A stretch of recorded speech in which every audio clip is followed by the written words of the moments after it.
ሰላም ክቡራት ተኸታተልቲ ዩቲዩብ ቻኔል ሲነማ ሰመረ ሎሙን ከም ወትሩ ዝተፈላለዩ ስፖርታዊ ሓበሬታታት ሒዝናልኩም ቀሪብና ኣለና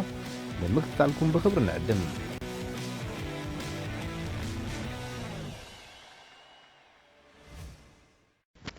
24 ሃገራት ዝሳተፉ ዋንጫ ሃገራት አፍሪካ 2019 ብዓወት አንጋሪት ሃገረ ግብፂ ኣብ ልዕሊ ዚምባብዌ መጋረጅኡ ቀንጢጦም ኣብዚ ግብፂ ንልዳት ዚምባብዌ ምድፋር ዝተጸገመትሉ ጾታ ብሉጽ ተጻዋታይ አፍሪካ መሐመድ ሰላሕ ብቕዓቱ ከንጸባርቕ ተሸጊሮም እንተኾነ ትሬዜጌ ቅድሚ ዕረፍቲ ዘመዝገባሸቶ ግብፂ ሓደ ባዶ ተዓዊታ 3 ነጥቢ ክትሓፍስ ክኢላላ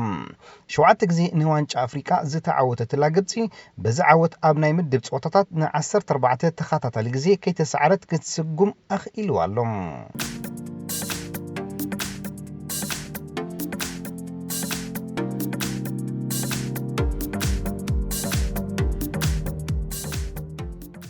ኣብ ፈረንሳ ዝካየድ ዘሎ ዋንጫ ዓለም ደቂ ኣንስትዮ ኣብ መድረኽ ኣውዲቕካ ምሕላፍ በፂሕሎም ኣብዚ ሓደሲ ክብረ ወሰናት ዝምዝገበሉ ዘሎ ውድድር ኣብ ምድብን ቀዳሚትን ካልእትን ደረጃ ዝሓዛ ጋንታታት ምስ 4 ዝበዝሐ ነጥቢ ዝኣከባ ሃገራውያን ጋንታታት ኣብዚ መድረኽ ክራኸባየን በዚ መሰረት ኣብ ምድብ ሓደ ኣንጋሪት ሃገር ፈረንሳ ብሙሉእ 9 ነጥቢ ብምቕላስ ካብዚ ምድብ ቀዳሚት ኮይና ሓሊፋ ብፈረንሳ ሓንሳብ ዝረትዐት ኖርዌይ ድማ ብ6 ነጥቢ ካልእቲ ክትወፅእ ክኢላ ብዘይካዚ 3 ነጥቢ ዝኣከበት ሃገራዊት ጋንታ ናይጀርያ ሓንቲ ካፕተን 4 ናይ ሳልሳይ ደረጃ ዝሓዛ ጋንታታት ኮይና ሓሊፋ ዓወት ዝተሓረመን ደቂ ኣንስትዮ ደቡብ ኮርያ ብእዋኑ ንዓደን ዝተፋነዋየን ኣብ ምድብ ክልተ ምስ ንርኢ ድማ ሙሉእ 9 ነጥቢ ብዘመዝገባ ጀርመናውያን ዝቕለስ ምድብ ሓደ ማዕረ 4 ነጥቢ ንዘመዝገባ ሃገራውያን ጋንታታት ስፓኛን ቻይናን ኣኸቲለን ናብ ዝቕፅል መድረኽ ሰጊረን ኣለዋ ነጥቢ ከቁፅራ ዘይከኣላ ደቡብ አፍሪካውያን ድማ ብእዋኑ ንዓደን ዘምልሰን ትኬት ቆሪፀን ኣለዋ ኣብ ምድብ 3 ናይ ሞት ምድብ ሰሰሚ ምድብ ሓያል ውድድር ተራእዩ ነይሩ ኢጣልያ ኣውስትራልያን ብራዚልን ማዕረ 6 ነጥቢ ብምዝጋብ ብጸብለልታ ሸቶ ተመራርሕን ካብዚ መድረኽ ሰጊረን 6 ግዜ ዝበለጸት ተጻዋቲት ዓለም ሰሰሚት ብራዚላዊት ኮኸብ ኣጥቃዒት ማርታ 2 ሸቶታት ብምዝጋብ ንሓፈሻዊ ብዝሒ ሸቶታታ ናብ 17 ዓሪጋ ታሪኻዊት ኣመዝጋቢት ሸቶ ናይዚ ውድድር ኮይና ግዳይ ዝኾና ጀማይካውያን ሓንቲ ሸቶ ጥራሕ ብምዝጋብ ብዘይ ዝኾነ ነጥቢ ተፋንየን ኣብ ምድብ 4 ብመሪሕነት 9 ነጥቢ ዘመዝገበት ሃገራዊት ጋንታ እንግሊዝ ዝተዓጽወ ምድብ 4 ነጥቢ ዘመዝገበት ጃፓን ድማ ኣሰራሲዒባ ካብዚ ምድብ ተኣልየን ዘለዋ ስኮትላንድን ኣርጀንቲናን ንሓድሕደን ኣብ ዝተረኸባሉ ማዕረ 3-3 ብምፍልላይን ንጃፓን ኣርቢሐና ኣብዚ ሃገራዊት ጋንታ ኣርጀንቲና ታሪኽ ዝሰርሓሉ ጾታ ኣቐዲመን 3 ባዶ ተመሪሐን ድሕር ምጽናሕ ኣብ መወዳእታ ርብዕ ሰዓት ክመርዓራርያ ብምኽኣለንን ታሪኽ ኣጽሒፈን ኣብ ምድብ 5 ካብዚ ምድብ ሃገራዊት ጋንታ ሆላንድ ብዘይ ተቓጻጺት ብ9 ሙሉእ ነጥቢ ቀዳሚት ኮይና ሓሊፋ ኣላ ካናዳ ብ6 ነጥቢ ካልእቲ ኣንጻር ኒውዚላንድ ኣብ ዝነበረ ናይ መወዳእታ ጸወታ ኣብታ ናይ መወዳእታ ካልእቲ ሸቶ ዝረኸበት ካሜሩን ድማ ብ3 ነጥቢ ንሆላንድ ስዒበን ዝሓለፋይን ኒውዚላንድ ብዘይ ዝኾነ ነጥቢ ንዓዳ ተፋንያ ኣብ ምድብ 6 ነዚ ውድድር ክትዕወተሉ ትጽቢት ተገይርላ ዘሎ ሃገራዊት ጋንታ ሕብራት መንግስታት ኣሜሪካ ነዚ ምድብ ብዓብላልነት ዛዚማቶም ኣብ ሓደ ግጥም 13 ሸቶታት ብምዝጋብ ሓድሽ ክብሪ ከተጽሕፍ ከላ ኣብ ኩሉ ናይ ምድብ ጾታታት ድማ 18 ሸቶታት ብምዝጋብ ነቲ ካብ 1995 ብ17 ሸቶታት ብኖርዌጃውያን ተታሒዙ ጽንሐ ክብረ ወሰኑን ክትሰብሮ ክኢላላ ሃገራዊት ጋንታ ሽወደን ንኣሜሪካ ስዒባ ዝሓለፈት እያ ኣብ መወዳእታ ጾታ ንታይላንድ 2 ባዶ ዝሰዓረት ቺለን ካሜሮን ብዘመዝገበቶ ዓወት ሳልሰይቲ ኮይና ካብ ምሕላፍ ተዓንቂጻ 3 ስዕረት ዘመዝገበት ታይላንድ ድማ ንዓዳ ዘምልሳ ትኬት ቆሪጻላ እጩ ፈሊጡ ሎሚ ዝጀመረ መድረኽ ኣውዲዕ ከምሕላፍ ነዚ ይመስል ጀርመን ምስ ናይጀርያ ድሮ እትጾታ ተኻይዱ በምህላው ጀርመን ሃገራዊት ጋንታ ጀርመን ንናይጀርያ 3 ባዶ ኣፋንያት ኣላ ካልእ ኣብዚ ግጥም ዝካየድ ዕጫታት ምስ ንርኢ ድማ ኖርዌይ ምስ ኣውስትራልያ እንግሊዝ ምስ ካሜሩን ፈረንሳ ምስ ብራዚል ስፓኛ ምስ ሕብራት መንግስታት ኣሜሪካ ሽወደን ምስ ካናዳ ጣልያን ምስ ቻይና ሆላንድ ምስ ጃፓን ናብ ርብዕ ፍጻሜ ንምሕላፍ ክፋለማየን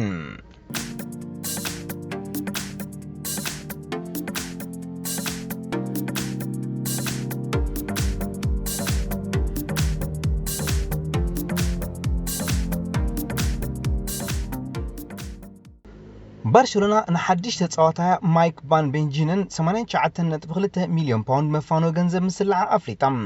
እዚ ኣብ የማናይ መስመር ምክልኻል ዝስለፍ ወዲ 20 ዓመት ተጻዋታይ ምስ ክለባት ANC ብሬዳ PSV ኣይንድሆቨንን ዊለምን ድሕሪ ምጽዋት እዩ ንኽልተ ዓመታት ምስ ተቐያሪት ማለት ናይ መንእስያት ጋንታ ባርሴሎና ክጻወት ክታሙ ዘንበረ ኣብ መንእስያት ጋንታ ዊለም ምስ ፍሬዲ ዲዮን ተሰለፈ ማይክ ዛጊት ብባርሳ ዝወጸሉ መጠነ ገንዘብ ብወግዒ እኳ እንተዘይተሓበረ ዓቢ ናይ መፋኖዊ መጠነ ገንዘብ በታ ካታሎናዊት ክለብ ምስልዑ ንሓያለ ኣፍቀርት ስፖርት ኣገሪሙ ይርከብ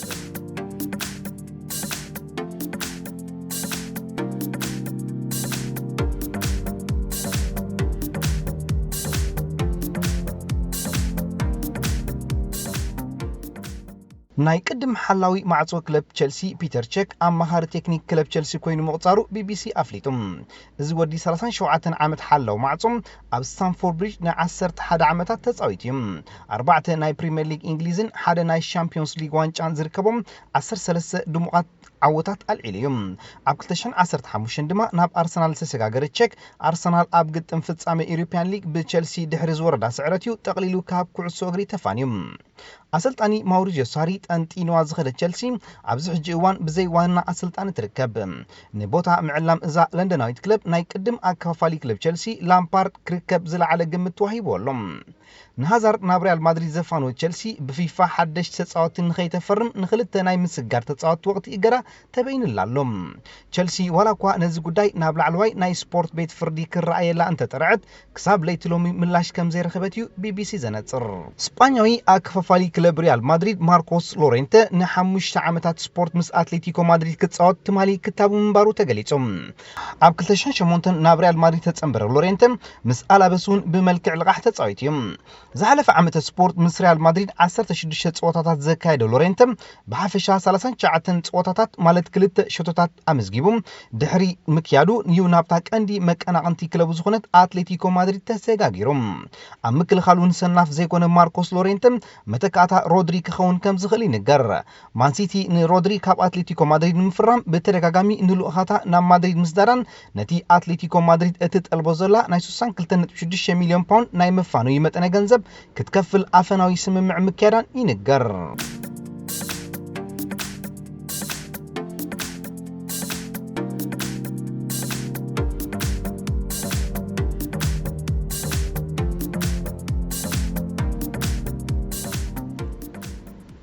ምስ ሃገራዊት ጋንታ እስጳኛ ዋንጫ ዓለም ዘልዓለ ፈርናንዶ ቶሬስ ካብ ጾታ ኩዕሶ እግሪ ጠቕሊሉ ክፋኑ ምውሳኑ ትማል ኣፍሊጡም ዝወዲ 35 ዓመት ተጻዋታይ ኣብ ዝሓለፈ 18 ዓመታት ናይ ጾታ ኩዕሶ እግሪ ጉዕዙ ምስ ክለባት አትሌቲኮ ማድሪድ ሊቨርፑልን ቸልሲን ምጽዋቱ ይፍለጥ ኣብዚ ሕጂ እዋን ምስ ክለብ ሳጋን ቶሳ ናይ ጃፓን ኣብ ምጽዋት ዝርከብ ቶሬስ ትማሊ ኣብ ማሕበራዊ መራኸቢታት ከም ዝሓበሮም ጽባሕ ሰንበት ኣብ ቶኪዮ ጃፓን ጋዜጣዊ ዋዕላ ብምክያድ ጫሙ ክሰቅል ምዃኑ ሓቢሩ ምስ ክለብ አትሌቲኮ ማድሪድ ናይ ፕሮፌሽናል ጾታ ጉዕዙ ጀመረ ቶሬስ ኣብ 2007 ብ20 ሚልዮን ፓውንድ ናብ ሊቨርፑል ምስክጋሩ ይፍለጥ ኣብ አንፊልድ ኣብ ጸናሐለን እዋናት ድማ 142 ጾታታት ኣካይዱ 81 ሸቶታት ድማ ኣመዝጊቡ ኣብ 2011 ቶሬስ ዋላ እኳ ክብረ ወሰን ገንዘብ ምስጋር ተጻዋቲ ክለባት ዓዲ እንግሊዝ ብዝሰበረ 50 ሚልዮን ፓውንድ ካብ ሊቨርፑል ናብ ቸልሲ ክሰጋገር እንተኻለ ኣብ ስታንፎርድ ብሪጅ ግን ክኾላ ኣይከኣለን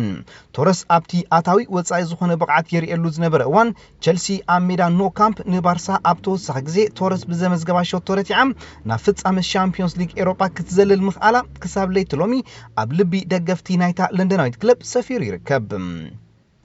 ቸልሲ ነቲ ቁጽሪ ሓደ ውድድር ኩዕሶ እግሪ ክለባት ኤሮፓ ዝኾነ ውድድር ሻምፒዮንስ ሊግ 2012 ንባየር ሙኒኽ ብፍጹም ቅላዕ ብምርታዕ ዋንጫ ካብ ምልዓል ኣይተዓግተትን ብተወሳኺ ምስ ቸልሲ ዋንጫ ኤፍኤ ዘልዓለ ቶሬስ እታ ለንደናዊት ክለብ ንቤንፊካ ስዒራ ዋንጫ ዩሮፒያን ሊግ ኣብ ዘልዓለትሉ ግጥም መዕወቲት ሸቶ ክትኸውን እውን ኣመዝጊቡ እዩ ኣብ 172 ጾታታት ክለብ ቸልሲ ኢዱ ዘንበረ ቶሬስ ክሳብታ ን4 ኣዋርሕ ናብ ኤሲ ሚላን ብመልክዕ ልቃሕ ተሰጋገረላን ብኡ ኣቢሉ ድማ ናብ አትሌቲኮ ዝተመልሰላን ዓመተ 2014 ንቸልሲ 45 ሸቶታት ኣበርኪትላ እዩ ቶሬስ ናብ አትሌቲኮ ማድሪድ ድሕሪ ምምላሱ ተዘካሪ ናይ ጾታ እዋን ምሕላፉ ይትንተን እዚ ስጳኛዊ አንተር መስመር ምጥቃዕ ንአትሌቲኮ ማድሪድ ኣብ ግጥም ፍጻመ ሻምፒዮንስ ሊግ 2016 ኣብ ርእሲ ምብጽሑም ኣብ 2018 ውን ዋንጫ ኢሮፒያን ሊግ ክትዓትር ልዑል እጃም ዝገበረ እዩ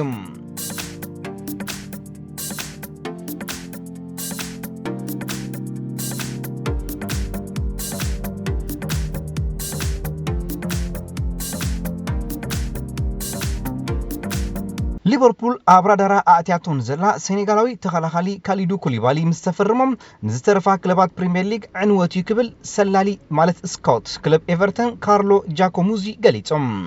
ዘሬድስ ምስ ሆላንዳዊ ቪርጊል ቫን ዳይክ ናይ ዓለም ዝበለጹ ክልተ ተኸላኸልቲ ኣባላታ ምስ እትገብሮም ዝበለጸ መስመር ምክልኻል ክትውንን ከም እትኽእል እዚ ድማ በቲ ብዓወት ሻምፒዮንስ ሊግ ዝረኸበቶ መቑሽሽ ክኸውን ከም ዝኽእል ጃኮሙዝ ይዛረብ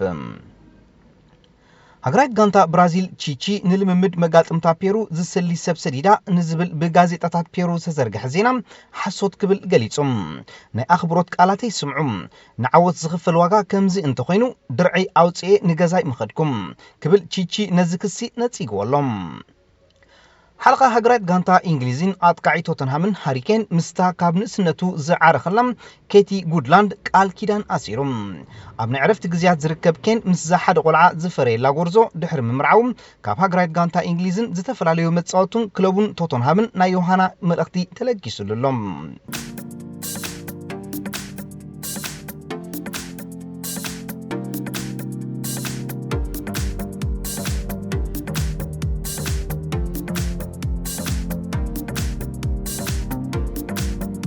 ኣፍቃሪት ጋናዊ ኣጥቃዓይ ኬቨን ፕሪንስ ቦቲንግ ዝኾነት ኣሜሪካዊት ሞዴል ሜሊሳ ሳታ ቦቲንግ ምኽንያት ተደጋጋሚ መስበርቲ ኣፍቃሪያ ንሳ ምዃኑ ተዛሪባ ኩሉ ግዜ ዝስበረሉ ምኽንያት ምሸታዊ ካብ 7 ሳብ 10 ግዜ ስጋው ርክብ ንፍጽም ብምዃንና ከይከውን ስግኣት ኣለኒ ክትብል ካብ 2002 ናትሒዛ ኣብ ስራሕ ሞዴል ዝተዋፈረት ሳታ ቦቲንግ ትዛረብ ብሓንሳብ ዝነብሩ ዘለዉ ዞም ክልተ ፍቑራት ኣብ 2014 ዝወለድዎ ማዶክስ ፕሪንስ ዝሰመይዎ ውላድ ከም ዘለዎምን ይፍለጥ ንምትእትታው ቪድዮ ቴክኖሎጂ ዝደገፈ ዲያጎ ማራዶና ኣብ 1986 ኣብ ልዳት እንግሊዝ ዘመዝገባ ናይ መልኣኽ ኢድ ዘስመያ ሸቶ ጣይም ጸደቐትን ክብል ተናዚዞም ናተይ ናይ 86 ጥራይ ዘይኮነ እንግሊዝ ኣብ 1966 ሕንጻት ዘይሰገረት ሸቶያ ተሓሲባትሎም ኣብ ዋንጫ ዓለም 2010 ድማ ንዕኦም ተገምጢላቶም ክወሃብ ዘይግብኦ ክወሃብ ከሎም ወይ እውን ሸቶ ኣመዝጊብካ ክነስኻ ክትክላን ከለኻ ንደገፍቲ ዝሕርቕ ቪድዮ ድማ ነዚ ዘስተኻኽል ከጥቃዓ ንዝደልያ ጋንታታት ድማ ሓጋዝ እዩ ክብል ንዋንጫ ዓለም 1986 ዝተዓወተ ማራዶና ገሊጾም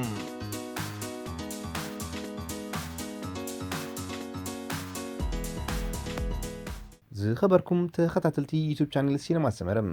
ንምክታልኩም እናመስገና ንሎም መዓልቲ ኣዳሊናልኩም ዝነበርና ስፖርታዊ ትሕዝቶታት ኣብዛዚምና ኣለና ኣብ ቀጻሊ ብኻልእ ሓበሬታታት ክሳብ ንረኸብ ንኹልና በብዘለናዮ ሰላም እንተዕናን